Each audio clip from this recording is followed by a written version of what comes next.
Hello student, welcome to my channel. এই ভিডিওতে দশম শ্রেণীর গণিত বিষয়ের মডেল অ্যাক্টিভিটি টাস্কের পার্ট 3 অঙ্কগুলো করে দেওয়া হয়েছে। তো প্রথম যে অঙ্কটা দেওয়া আছে, যুক্তি দিয়ে প্রমাণ করো যে বৃত্তস্থ চতুর্ভুজের বিপরীত কোণগুলি পরস্পর সম্পূরক। দেখো, বৃত্তস্থ চতুর্ভুজের বিপরীত কোণগুলি পরস্পর সম্পূরক। তাহলে প্রথমে তোমরা একটা বৃত্তস্থ চতুর্ভুজ এঁকে নেবে। বৃত্তস্থ চতুর্ভুজ,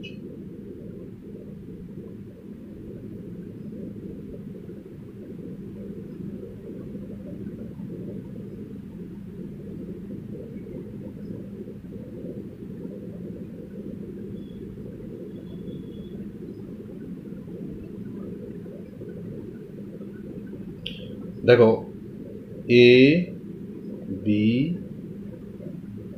সি ডি। দেখো এ বি সি ডি একটি বৃত্তস্থ চতুর্ভুজ। ও কেন্দ্রবৃত্তের এ বি সি ডি একটি কি বৃত্তস্থ চতুর্ভুজ। তাহলে প্রদত্ত লিখবে কি দেওয়া আছে, দেওয়া আছে ও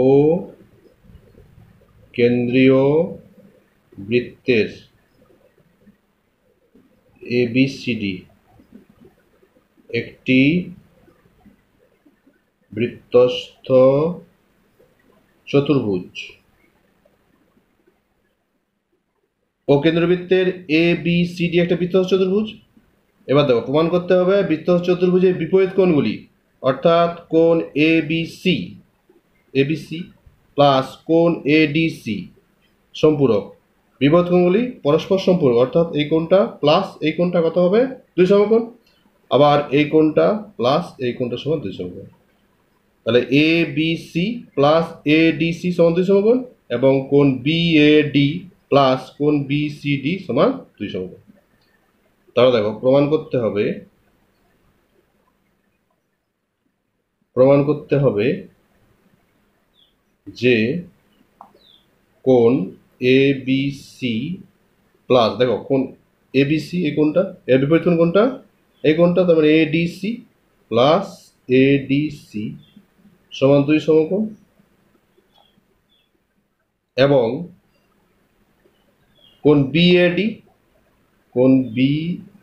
এ ডি প্লাস এই কোণটা বিপরীত কোণ কোনটা, এটা কোণ বি সি ডি হবে, প্লাস কোণ বি সি ডি সমান 2 সমকোণ।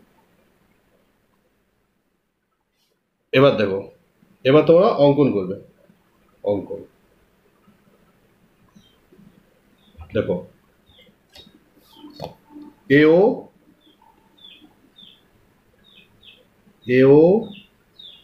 আর ওসি যুক্ত করবে।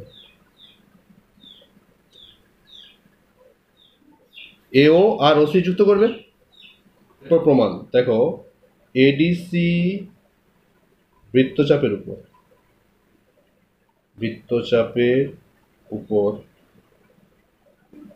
কেন্দ্রস্থ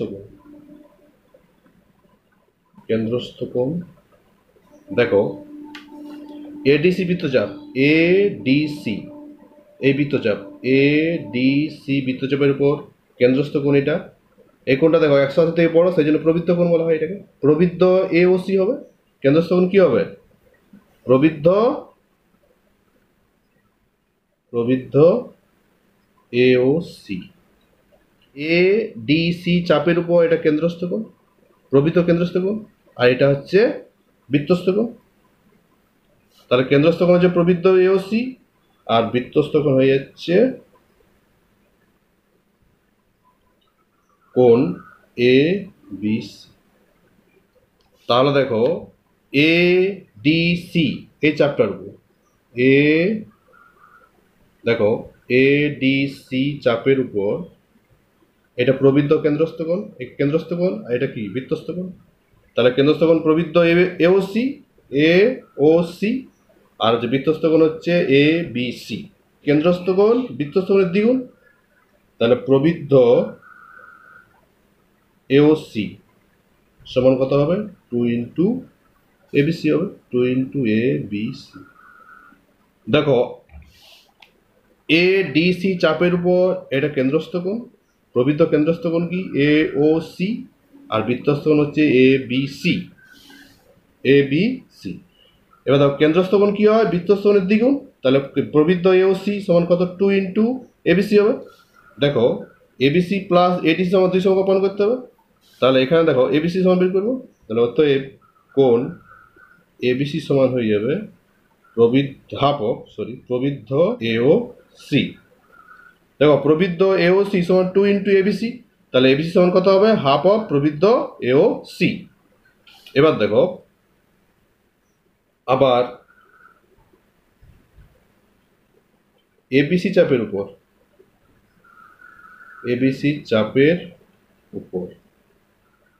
কেন্দ্রস্থ কোণ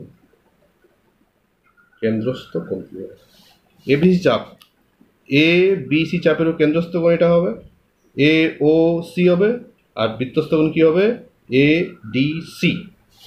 তাহলে কেন্দ্রস্থ কোণ হচ্ছে এ ও সি এবং বৃত্তস্থ কোণ হচ্ছে কোণ এ ডি সি। দেখো এবিসি চাপের উপর কেন্দ্রস্থ কোণ এ ও সি আর বৃত্তস্থ কোণ হচ্ছে এ ডি সি। দেখো এবিসি চাপের উপর কেন্দ্রস্থ কোণ এ ও সি আর বৃত্তস্থ কোণ এ ডি সি। আমরা কি জানি কেন্দ্রস্থ কোণ বৃত্তস্থ কোণের দ্বিগুণ, তাহলে এ ও সি সমান কত হবে 2 ইন্টু এ ডি সি। দেখো এর আগে এবিসি সমান কত আমরা নির্ণয় করেছি, এরপর আমরা তাহলে এডিসি সমান কত হবে নির্ণয় করবো। তাহলে এখান থেকে এডিসি কত হবে দেখো, অতএব কোণ এডিসি সমান হয়ে যাবে হাফ অফ কোণ এ ও সি। তাহলে দেখো এবিসি সমান হাফ অফ প্রবৃদ্ধ এ ও সি আর এডিসি সমান হাফ অফ প্রবৃদ্ধ এ ও সি। এবার তাহলে দুটো যোগ করে দাও এবিসি প্লাস এডিসি কোণ এবিসি প্লাস কোণ এডিসি। এখানে হাফ প্রবৃদ্ধ এ ও সি, এখানে হাফ এ ও সি, তাহলে এখান থেকে হাফ কমন চলে যাবে। তাহলে হাফ কমন হলে কত হবে প্রবৃদ্ধ কোণ এ ও সি প্লাস এ ও সি। প্রবৃদ্ধ কোণ এ ও সি এই কোণটা, প্রবৃদ্ধ কোণ এ ও সি এই কোণটা প্লাস এ ও সি এই কোণটা, এটা কত ডিগ্রি হবে এটা হবে 360 অর্থাৎ 4 সমকোণ। এদের কোণের সমষ্টি কত 4 সমকোণ। তাহলে দেখো হাফ ইন্টু কত হবে এটা 4 সমকোণ সমান এটা কাটে 2 সমকোণ 2 সমকোণ। এবার দেখো অনুরূপভাবে প্রমাণ করা যায়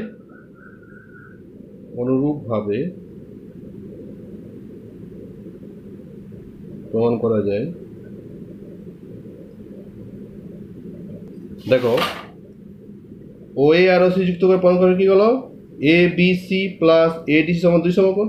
অনুরূপভাবে বিও আর ওডি যুক্ত করে প্রমাণ করা যায়। দেখো এও আর সিও যুক্ত করে প্রমাণ হলো কোণ এ বি সি প্লাস কোণ এ ডি সি সমান 2 সমকোণ। তাহলে এখানে দেখো ডিও আর বিও যুক্ত করে প্রমাণ করা যাবে কি কোণ বিএডি প্লাস কোণ বিসিডি সমান 2 সমকোণ। অতএব অনুরূপভাবে বিও এবং ডিও যুক্ত করে প্রমাণ করা যায়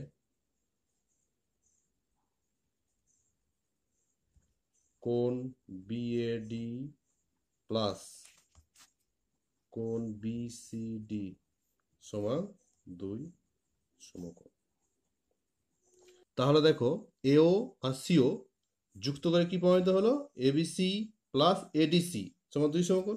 অনুরূপভাবে বিও আর ডিও যুক্ত করে প্রমাণ করা যায় বিএডি প্লাস বিসিডি সমান 2 সমকোণ। তাহলে দেখো বৃত্তস্থ চতুর্ভুজের বিপরীত কোণগুলি পরস্পর কি হলো সম্পূরক। দুটি বৃত্ত পরস্পরকে সি ও ডি বিন্দুতে ছেদ করে, ডি ও সি বিন্দুগামী দুটি সরলরেখা একটি বৃত্তকে যথাক্রমে এ ও বি বিন্দুতে এবং অপর বৃত্তকে ই ও এফ বিন্দুতে ছেদ করে। কোণ ডি এ বি সমান 75 ডিগ্রি হলে কোণ ডি ই এফ এর মান নির্ণয় করে। দেখো দুটি বৃত্ত পরস্পর সি এবং ডি বিন্দুতে ছেদ করেছে। ডি বিন্দুগামী একটি সরলরেখা একটি বৃত্তকে এ বিন্দুতে এবং অপর একটি বৃত্তকে ই বিন্দুতে ছেদ করেছে। সি বিন্দুকে একটি সরলরেখা একটি বৃত্তকে বি বিন্দুতে এবং অপর একটি বৃত্তকে এফ বিন্দুতে ছেদ করেছে। আর দেওয়া আছে কোণ ডিএবি, কোণ ডিএবি 75 ডিগ্রি। উত্তর চাইছে কোণ ডিইএফ, ডিইএফ এই কোণটা কত ডিগ্রি হবে নির্ণয় করতে হবে। তাহলে দেখো অঙ্ক ঠিক করবে। প্রথমে তোমরা ডি আর সি যুক্ত করে দেবে, ডি বিন্দু আর সি বিন্দু যুক্ত করবে।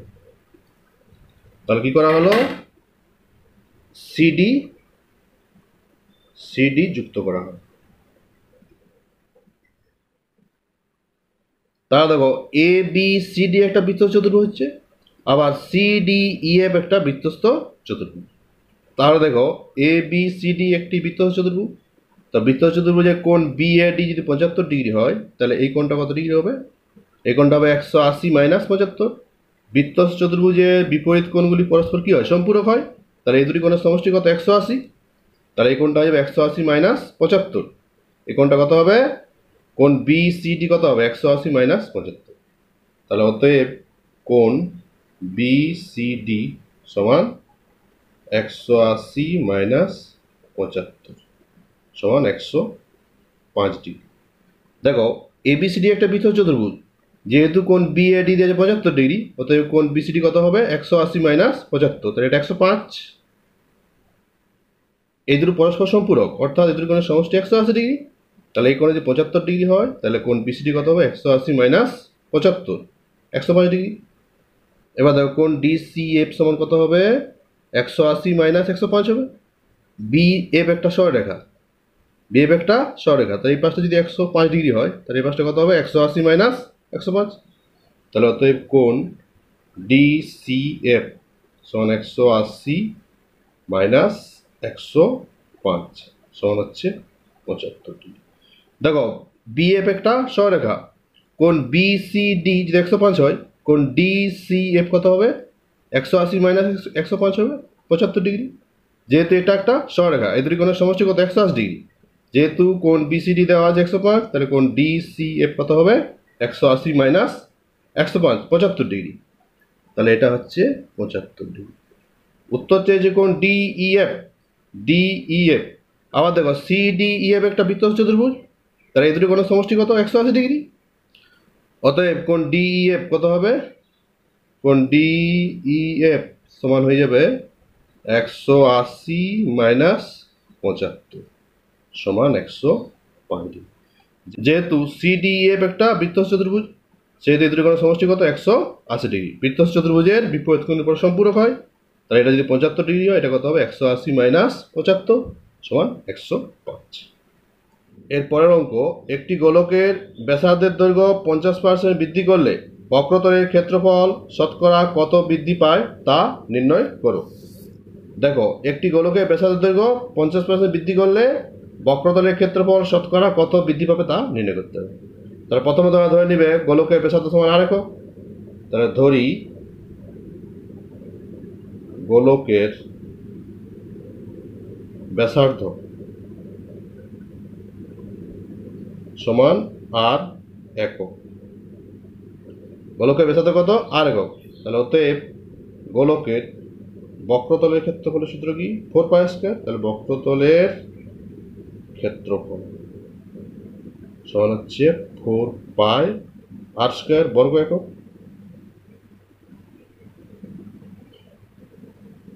এরপর দেখো ব্যাসার্ধ 50% বৃদ্ধি করা হচ্ছে, তাহলে অতএব গোলকের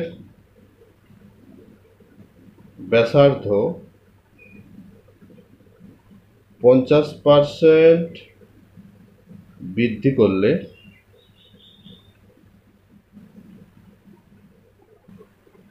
গোলকের ব্যাসার্ধ হবে দেখো গোলকের ব্যাসার্ধ ছিল আর একক, তা বৃদ্ধি হচ্ছে 50%, তাহলে আর প্লাস আর ইন্টু 50/100। দেখো গোলকের ব্যাসার্ধ ছিল আর একক, বৃদ্ধি হচ্ছে 50%, তাহলে আগে ব্যাসার্ধ ছিল আর একক, বৃদ্ধি হচ্ছে তার 50%, তাহলে আর প্লাস আর ইন্টু 50/100। এটা কাটাকাটি করবে, এটা 2 হবে, তাহলে কত হচ্ছে? আর প্লাস আর/2 একক। এরপর তোমার লসাগু করে দেবে, এটা 2 লসাগু হবে, এখানে হচ্ছে 2r প্লাস r, তাহলে কত হচ্ছে 3r/2 একক। তাহলে এখন গোলকের ব্যাসার্ধ কত হচ্ছে 3r/2 একক। তাহলে অতএব এখন গোলকের বক্রতলের ক্ষেত্রফল কত হবে? বক্রতলের ক্ষেত্রফল সমান হচ্ছে 4 পাই ইন্টু 3r/2 এর স্কোয়ার। 4 পাই আর স্কোয়ার, এখানে আর মান 3r/2 বর্গ একক। তাহলে হচ্ছে 4 পাই ইন্টু কত 9 আর স্কোয়ার বাই 4 বর্গ একক, এখানে 4 কেটে যাবে, তাহলে কত হচ্ছে 9 পাই আর স্কোয়ার বর্গ একক। তাহলে দেখো আগে বক্রতলের ক্ষেত্রফল ছিল 4 পাই স্কোয়ার, আর এখন বক্রতলের ক্ষেত্রফল 9 পাই স্কোয়ার। তাহলে বক্রতলের ক্ষেত্রফল বৃদ্ধি কত? অতএব বক্রতলের ক্ষেত্রফল বৃদ্ধি সমান 9 পাই আর স্কোয়ার মাইনাস 4 পাই আর স্কোয়ার বর্গ একক, বিয়োগ করলে 5 পাই আর স্কোয়ার বর্গ একক। তাহলে বক্রতলের ক্ষেত্রফল বৃদ্ধি কত? 5 পাই আর স্কোয়ার। তাহলে অতএব বক্রতলের ক্ষেত্রফল শতকরা বৃদ্ধি কত হবে? বক্রতলের ক্ষেত্রফল শতকরা বৃদ্ধি, ক্ষেত্রফল বৃদ্ধি বাই প্রাথমিক ক্ষেত্রফল ইন্টু 100, এটা সূত্র আছে একটা, এত পার্সেন্ট। দাদা ক্ষেত্রফল বৃদ্ধি কত? 5 পাই স্কোয়ার, তাহলে 5 পাই আর স্কোয়ার, আর প্রাথমিক ক্ষেত্রফল ছিল কত? 4 পাই স্কোয়ার, তাহলে বাই 4 পাই আর স্কোয়ার ইন্টু পার্সেন্ট। তাহলে এখানে পাই স্কোয়ার কেটে যাবে, 4 25-এ 100, কত হচ্ছে 125%। দেখো একটি গোলকের ব্যাসার্ধ দৈর্ঘ্য 50% বৃদ্ধি করলে বক্ষতলের ক্ষেত্রফল শতকরা কত বৃদ্ধি পাবে নির্ণয় করতে হবে। প্রথমে তোমরা ধরে নেবে গোলকের ব্যাসার্ধ সমান আর একক, তাহলে ওতে গোলকের বক্ষতলের ক্ষেত্রফল কি সূত্র? 4 পাই স্কোয়ার হবে, 4 পাই আর স্কোয়ার বর্গ একক।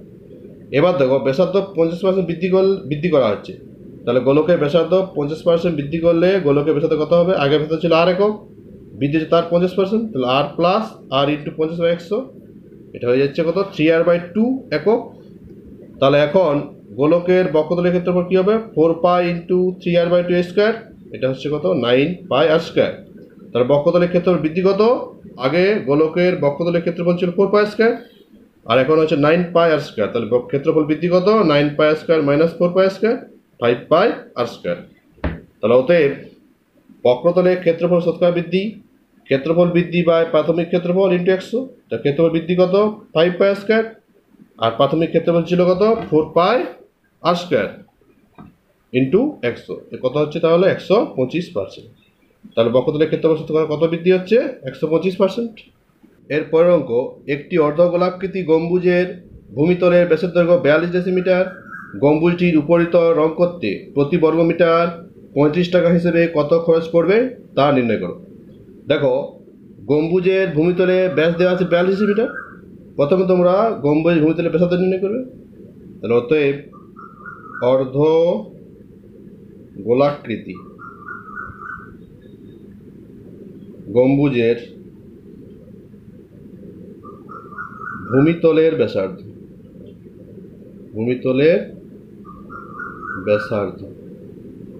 দেখো ব্যাস দেওয়া আছে কত? 42 ডেসিমিটার, তাহলে ব্যাসার্ধ হবে 42/2 সমান হচ্ছে 21 ডেসিমিটার। এবার দেখো গম্বুজটির উপরিতল রং করতে প্রতি বর্গমিটার 35 টাকা হিসেবে কত খরচ করে নির্ণয় করতে হবে। এখানে দেখো উপরিতল রং করতে খরচ প্রতি বর্গমিটার দেওয়া আছে, যেহেতু এর এককটা মিটার দেওয়া আছে, এখানে কিন্তু ডেসিমিটার, তাহলে এককটা তোমাদের ঠিক করে নিতে হবে। তাহলে 21 ডেসিমিটারকে মিটার করবে, কত হবে? 2.1 মিটার। এবার দেখো গম্বুজের উপরিতল রং করা হবে, অর্থাৎ গম্বুজটি কি হবে? গম্বুজটির বক্ষতলের ক্ষেত্রফল নির্ণয় করতে হবে। তাহলে অতএব গম্বুজের বক্রতলের ক্ষেত্রফল। বক্রতলের ক্ষেত্রফল কি সূত্র? 2 পাই স্কয়ার। তাহলে 2 পাই ইন্টু 2.1 এর স্কয়ার হবে। 2 পাই আর স্কয়ার, আর মানে 2.1, এত বর্গ মিটার। তাহলে 2 পাইয়ের মান 22-এর 7 বসাবে, 22-এর 7, এটা হবে 21-এর 10 গুণিত 21-এর 10 বর্গ মিটার। এটা কাটে করে 7×3=21, এটা হবে 2772/100 বর্গ মিটার। তাহলে এটা হয়ে যাবে 27.72 বর্গ মিটার। এবার দেখো 1 বর্গ মিটার রং করতে খরচ কত? 35 টাকা। আর 27.72 বর্গ মিটার রং করতে কত খরচ নির্ণয় করতে হবে। তাহলে অতএব 1 বর্গ মিটার রং করতে খরচ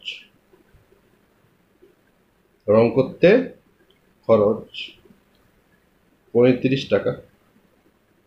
35 টাকা। অতএব 27.72 বর্গমিটার রং করতে খরচ হবে 27.72 গুণিত 35 টাকা। এটা গুণ করে দেবে 970.20 টাকা। তাহলে গম্বুজটি উপরিতল রং করতে কত খরচ হচ্ছে? 970.20 টাকা। দেখো অর্ধগোলাকৃতি গম্বুজের ভূমিতলের ব্যাস দেওয়া আছে 42 ডেসিমিটার। তাহলে ব্যাসার্ধ কত হবে? 42/2 = 21 ডেসিমিটার। দেখো উপরিতল রং করতে প্রতি বর্গমিটারে 35 টাকায় কত খরচ নির্ণয় করতে হবে। এখানে দেখা যায় একটা মিটার দেওয়া আছে, সেহেতু তোমার মিটার করে নেবে। তাহলে 21 ডেসিমিটার মানে কত মিটার? 2.1 মিটার। এবার দেখো অর্ধগোলাকৃতি গম্বুজের উপর রং করতে হবে। তো অর্ধগোলাকৃতি গম্বুজের উপরিতল বক্রতল হবে, তাহলে বক্রতলের ক্ষেত্রফল নির্ণয় করবে। বক্রতলের ক্ষেত্রফল সূত্র কি?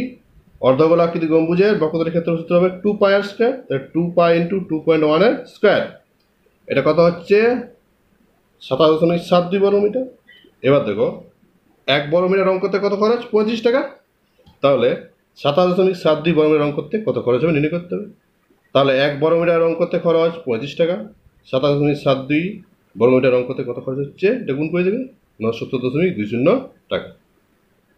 তোমাদের ভিডিওটি ভালো লাগলে লাইক ও শেয়ার করো, আর পরবর্তী নোটিফিকেশন পাওয়ার জন্য অবশ্যই চ্যানেলটিকে সাবস্ক্রাইব করে নিও।